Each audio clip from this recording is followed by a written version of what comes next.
저는 아버지에 대한 얘기를 또 전하고자 합니다.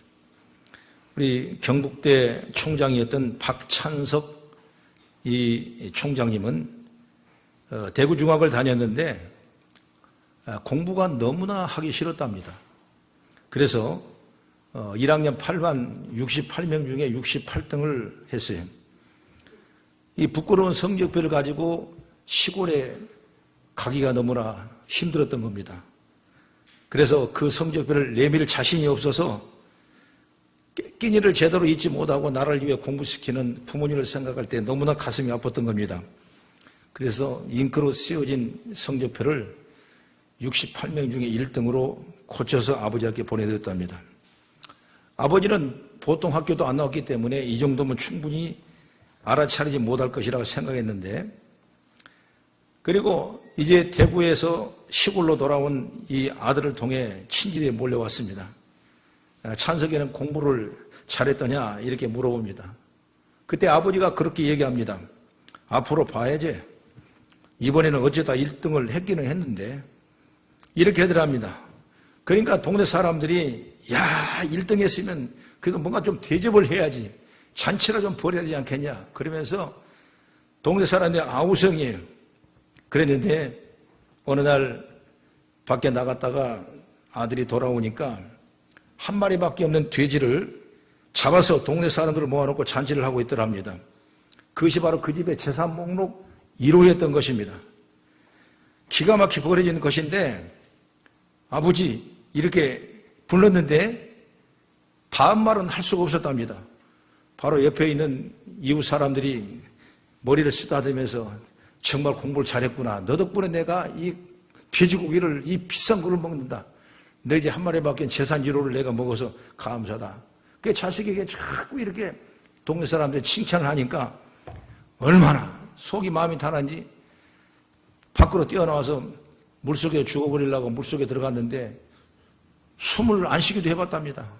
그리고 자기 머리가 왜 이렇게 이런가 싶어서 주먹으로 자기 머리를 때리고 죽고자 작정했던 겁니다.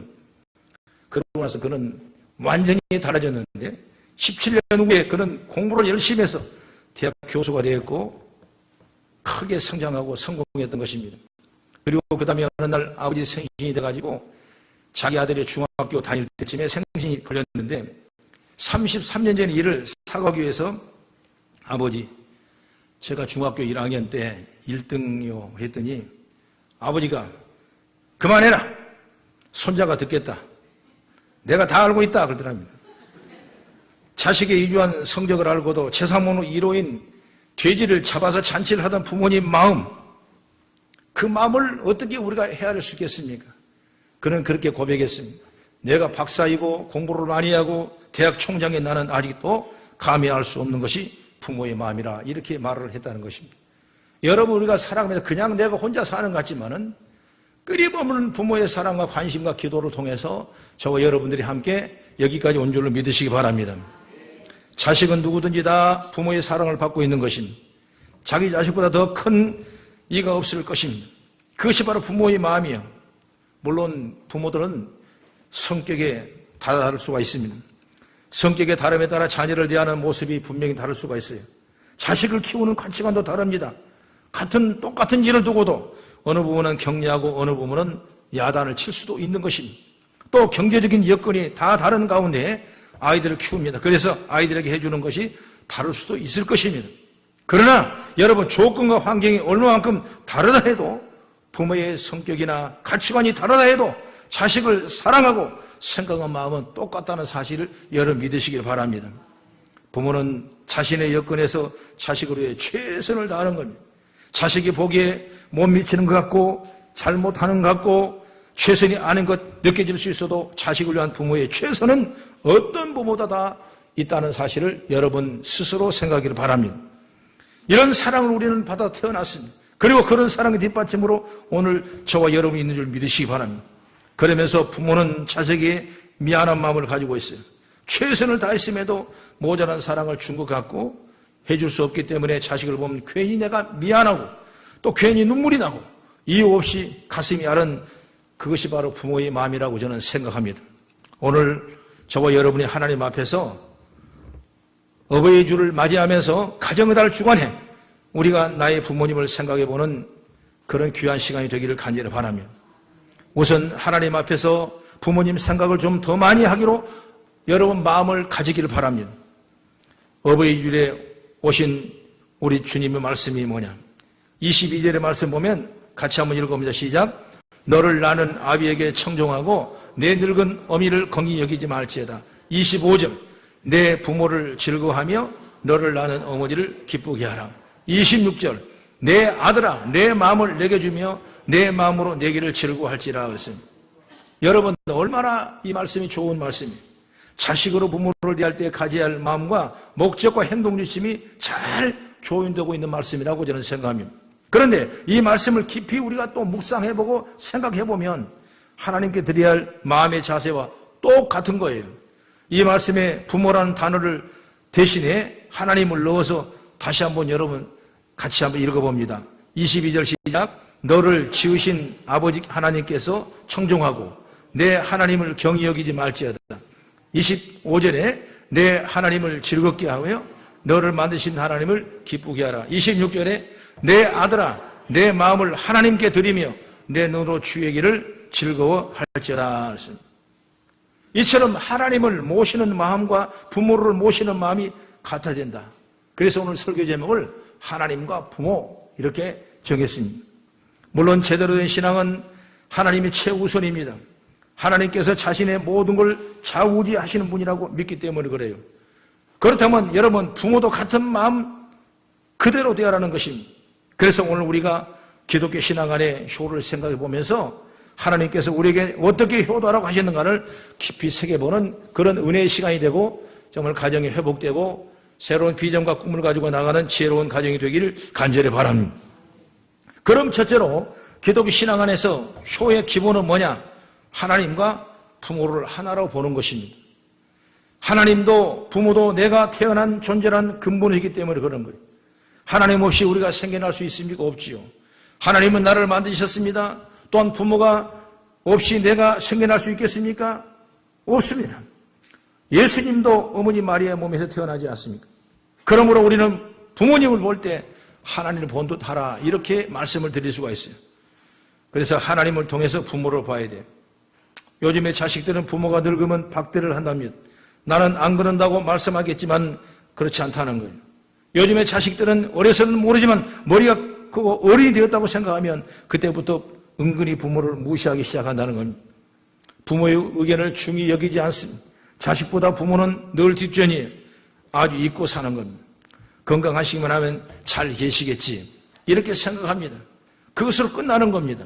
지나친 자식들은 아예 부모도 가르치려 하고 또 야단을 치기도 하고 실제로 부모를 폭행하는 자녀들도 있는 것입니다. 성경은 분명히 십계명을 통해서 하나님께서 내 부모를 공경하라 그랬어요. 내 부모를 공경하라 이 말은 내 부모를 볼 때 그 모습 안에서 하나님인 나를 모습을 보라 이런 말씀과 똑같은 거예요. 이처럼 우리가 부모를 볼 때 하나님을 보고 하나님을 통해서 부모를 보고 이렇게 효도할 때 정말 주님이 주신 우리에게 놀라운 축복의 통로가 열어지게 될 줄을 믿습니다. 그래서 우리가 이번 한 달 동안 기도하면서 정말 모든 가정이 다 행복을 누리고 세워가는 아름다운 가정으로 세우기를 간절히 바랍니다. 우리 가정을 보면 구성요소가 뭐예요? 자녀가 없는 가정이 어디 있겠습니까? 그리고 형제 동기가 없는 가정이 어디 있겠습니까? 그리고 부모가 없는 가정이 어디 있겠습니까?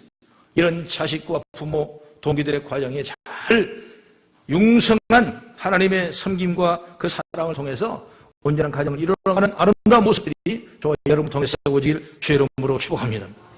그 다음에 둘째로 부모님께 마음을 드리라 그랬어요. 따라합시다. 부모님께 우리 마음을 드려야 합니다. 아멘. 26절 시작. 내 아들아 내 마음을 내게 주며 내 눈으로 내 길을 즐거워할지라 그랬어요. 내 아들아 내 마음을 내게 달라고 그랬어요. 바로 사람에게 가장 귀한 선물은 뭐냐?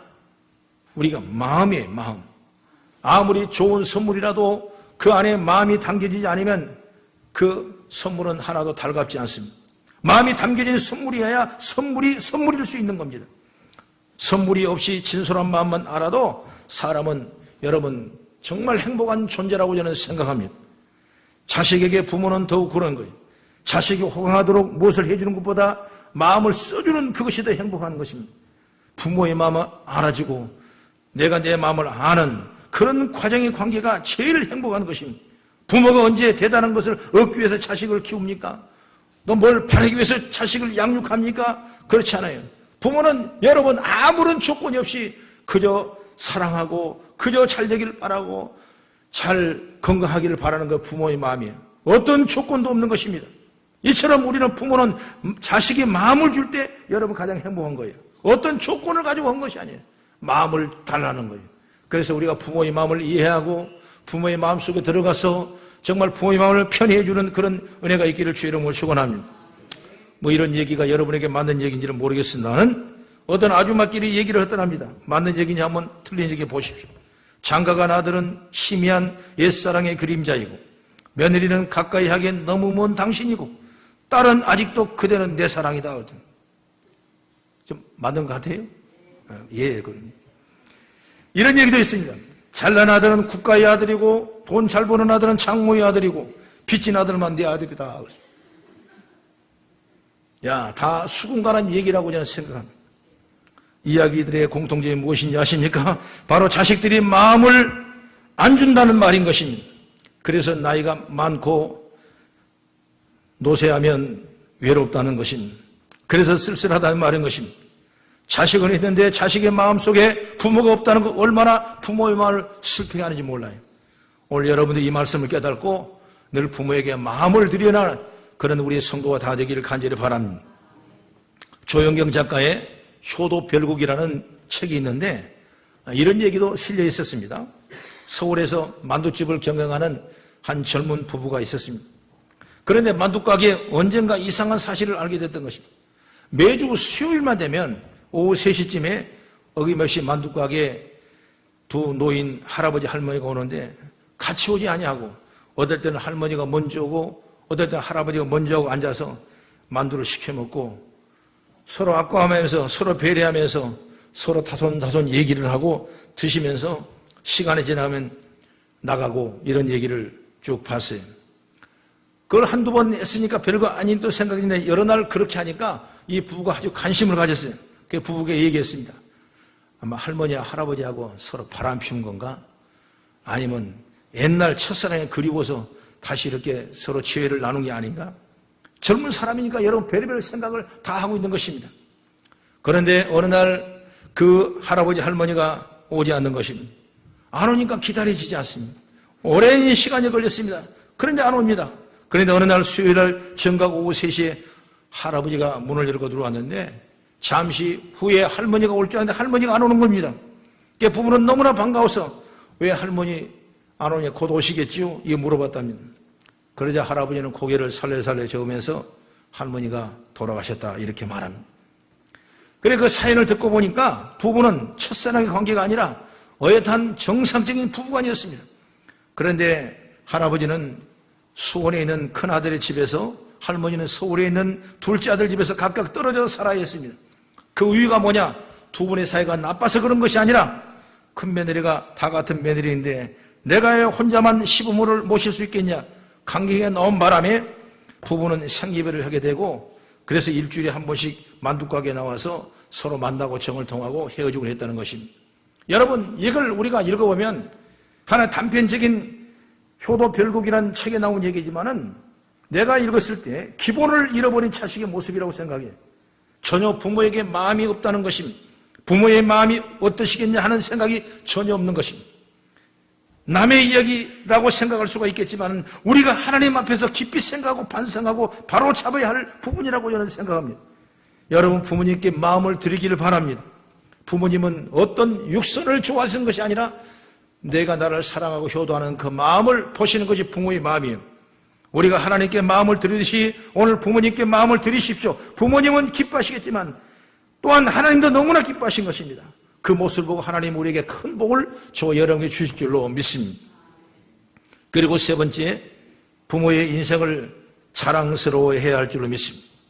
부모님들이 자녀들에게 가장 듣고 싶은 말이 뭐냐면 이제까지 살아오신 부모님의 인생을 자랑스러워하는 것입니다. 나를 향한 부모님의 사랑은 다른 부모보다 비교할 수 없다는 것이 라는 사실을 깨달은 것입니다. 내 부모의 나를 향한 사랑은 오직 나에게만 있는 것이기 때문에 그래요. 내 부모가 대통령을 지내시지 않았어도 내게는 대통령만큼이나 대단한 분이 내 부모라는 사실을 믿기를 바랍니다. 우리가 어릴 때 제가 서울에서 공부할 때 서울로 간다니까 아버지가 당신이 찾던 시계를 줄여서 내게 채워주더란 말입니다. 얼마나 그 시기가 곱고 처음 차본 시기라 감사하고 정말 얼마나 사랑스럽고 시기가 좋은지 몰랐어요. 처음 서울 제가 열차를 타고 밤을 새워 열차를 타고 가는데 시계 가지고 와서 또 보고 10분에 또 보고 또 시계 가나 또 보고 얼마나 좋은지 몰라요. 그리고 가다가 8시간을 열차를 타고 가니까 자다가 어떻게 영등포역에 내렸는데 시계가 없어요. 알고 보니까 그 나쁜 그 내다봐야 하는 사람들이 시계를 살짝 자는 사이에 뛰어갔던가 봐요. 아버지가 줬던 시계가 얼마나 좋았고 나를 사랑하던 시계가 얼마나 내게 기억에 남은 건데 그 시계를 하룻밤에 그냥 잃어버린 그런 큰 마음의 아픔이었어요. 그럴 때마다 더욱 아버지가 귀하다는 것을 저는 깨닫게 됐습니다. 제가 중학교 1학년 때 처음 도예지로 공부를 하고 가는데 책상이 없으니까 아버지가 있는 책상을 다 조립해가지고 80리끼를 버스에 실어가지고 그걸 가지고 와서 내 방에다가 이렇게 설치를 해주고 공부 잘하고 투닥거리는 그런 아버지 모습을 봤습니다. 지금도 생각하면 그 부모가 우리를 사랑하는 것이 얼마나 귀하고 얼마나 축복인지 몰라요. 저는 아버지가 시골에 계시고 가난했고 또한 별 볼 일 없는 그런 삶이었다고 생각하지만은 아버지가 볼 때 나에게는 너무나 귀한 분이었고 내가 사랑받을 그리고 흠모할 만한 그런 존경하는 분이라고 저는 생각합니다. 그래서 내가 가만히 생각하면 어떤 일 답답하고 힘들 때 우리 아버지가 우리 교회 장로 정도 됐다면 얼마나 잘하실까 그런 생각을 하게 되고 또 어떨 때는 또 우리 아버지가 참 목회자 했다 목사했다면 얼마나 목회를 잘하실까 나는 이거밖에 안 되는데 그런 생각을 여러분 해볼 때가 많았던 것입니다. 오늘 우리 아버지는 정말 귀하신 분인 줄 믿으시기 바랍니다. 여러분의 아버지가 여러분의 부모가 여러분 비록 시골이고 아낙네 같지만은 우리에게 가장 어떤 보다 귀하고 능력 있고 축복받은 분이란 걸 여러분 자랑해드리는 여러분이 되기를 주의 이름으로 축원합니다. 그것이 바로 우리의 삶의 효도예요. 전 개필된 마크 피터 한센의 저서에 여러분 책 많이 읽어봤을 거예요. 마음을 열어주는 101가지 이야기가 있습니다. 거기에 나오는 얘기가 어느 날 저녁에 엄마가 저녁 준비를 하고 있는데 어린 아들이 부엌으로 와서 엄마에게 자기가 쓴 계산서를 내밀었습니다. 엄마는 앞치마에 손을 닦은 다음에 그것을 읽어보니까 거기에는 이렇게 적혀 있는 것입니다.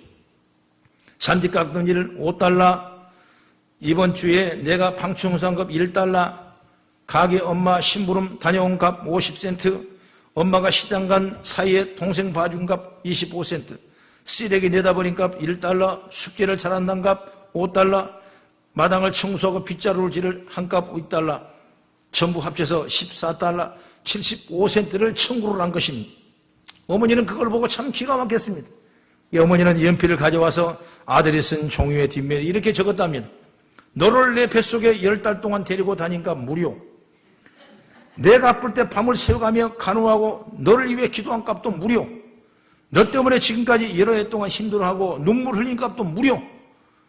이 모든 것 말고도 너에 대한 내 사랑이 다 무료. 너 때문에 불안하고 지샌 수많은 밤들과 너에 대해 끊임없이 염려했던 것도 무료. 장난감, 음식, 옷, 심지어 내 코를 풀어준까지도 전부 무료. 이 모든 것 말고도 너에게 대한 내 진정한 사랑은 다 무료. 이렇게 써줬던 것입니다. 아들은 그 어머니가 써준 그 청구서를 이렇게 뒤집어 보고는 다 읽고 나더니 갑자기 눈물을 뚝뚝 흘리면서 엄마에게 말했습니다. 엄마 사랑해요. 그러더니 아들은 연필로 들어서 큰 글씨로 그 자기가 적은 계산서 위에다가 이렇게 썼더랍니다. 전부 다 지불되었음.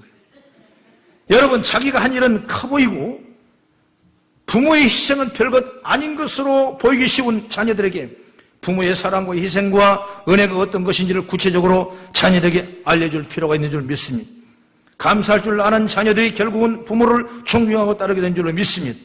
어떤 부모는 내가 자녀들에게 어떻게 해주었는데 이제 내가 늙고 힘이 없으니까 나에게 이럴 수가 있냐 하면서 자녀들에게 섭섭해하는 부모가 있습니다. 그러나 여러분, 가정의 자녀들은 부모에게 큰 효도를 해야 되고 또 가정의 부모들은 사랑을 끊임없이 자녀에게 사랑의 은혜의 축복이 열리길 간절히 바랍니다. 오늘 가정의 달을 맞이해서 효가 주관되는 주간인데 여러분, 우리는 효가 되면 가정이 잘 되고 가정의 축복이 넘치게 될 줄로 믿습니다. 옛말에 김병에 효자가 없다고 했는데 요즘엔 장수의 효자가 없다 이런 말도 하는 것입니다. 그러나 성경에 보면 이건 틀린 얘기예요. 신명기 5장 16절의 말씀 보면은 내 부모를 공경하라. 그리하면 내 하나님 여호와가 내게 준 땅에서 내 생명이 길고 복을 주리라 그랬습니다. 신명기 27장 6절의 말씀 보면은 그 부모를 경휼히 여기는 자는 저주를 받을 것이라 할 것이요 모든 백성은 아멘할지어다 이렇게 말씀입니다. 신약의 에베소 6장 1절 이하의 말씀 보면 내 부모에게 순종하라. 내 아버지와 어머니를 공경하라. 이로써 내가 잘되고 땅에서 내가 장수하리라 말씀했습니다. 오늘 신명기 말씀 중에 5계명의 바로 5번째가 내 부모를 공경하라. 그리하면 내 하나님 여호와가 내게 입장에서 내 생명이 길리라 이렇게 말씀했습니다. 모세가 시내산에서 하나님께 받은 말씀이 바로 이 축복의 말씀입니다. 그 전에 효를 모르는 이스라엘 백성은 모세의 가르침에 효도를 하게 되고 이제 하나님께 주신 복을 누리는 역사가 임한 줄 믿으시기 바랍니다. 우리가 가정이 없는 부모가 어디 있고 가정이 없는 자식이 어디 있겠습니까? 가정이 없는 동기들이 어디 있겠습니까? 오늘 우리가 모든 구성 요소를 통해서 서로 배려와 사랑과 섬김과 효도를 통해서 가정을 새롭게 이루어 나가는, 회복되어 나가는 그런 아름다운 축복의 통로가 열리기를 주의 이름으로 축원합니다.